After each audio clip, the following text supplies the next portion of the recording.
वंदे लोकतिलकं सततवार्ताविभूषणम् अमृतकीर्तसारणं प्रबुद्धलोकजीवनं प्रणय प्रमत्तजागदीपनं जीवन जीवन सत्पुरुषं परम प्रेममय परम दयाल আমার জীবনেশ্বরের আতুল রাঙা পাদপদ্মে আমার জন্ম জন্মান্তরের প্রণাম নিবেদন করার চেষ্টা করি।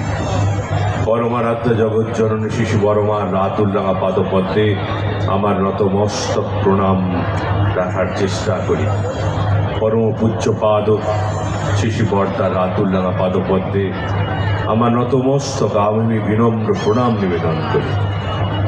আমার জীবনের জীবন্ত সত্যানুসরণ, আমার জীবনের জীবন্ত কাণ্ডারী পথ প্রদর্শক পরম পূজ্যপাদ শিশি আচার্য দেবের রাতুল রাঙা পাদপদ্মের আমার আভূমি বুলুণ্ঠিত প্রণাম নিবেদন করার চেষ্টা করি।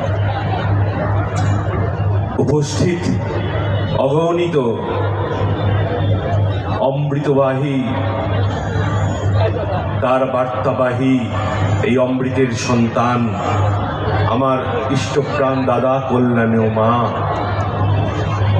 ইষ্টপ্রাণ মানুষের এই মিলন ক্ষেত্রে আমরা তার সে রাতুল চরণে সমবেত হয়েছি।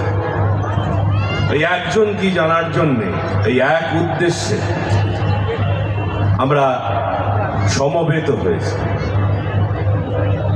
আজকে আমার আগে যে শ্রদ্ধ বিধানদা অভিজিৎদা বলে গেলেন, কত অল্প পরিসরের মধ্যে এক বিরাট সাবজেক্ট বিষয়কে তারা আপনাদের সামনে প্রস্তুত করতে পারলেন। আমি তেমন ধরো ওনাদের মতো এত প্রাজ্ঞ নই। ঠাকুর একটা বাণী আছে খুব সুন্দর, বলছেন যেথায় যেটুকু বললে তুমি ফল পাবে সুন্দর, সেটুকুই তো ন্যায্য বলা, নইলে অবান্তর। তাই আমি একটু অবান্তর কথা বেশি বলে ফেলি, চেষ্টা করি বিষয়ের মধ্যে থাকতে। এখন এই পরিবেশ থেকে আমরা একটু চলে যাই। ঠাকুর এসেছেন পাবনা থেকে বৈদ্যনাথ ধামে, দেওঘরে 1946 সালে 2রা সেপ্টেম্বর।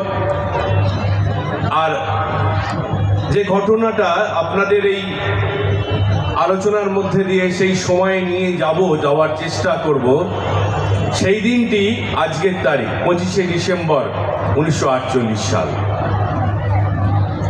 ঠাকুর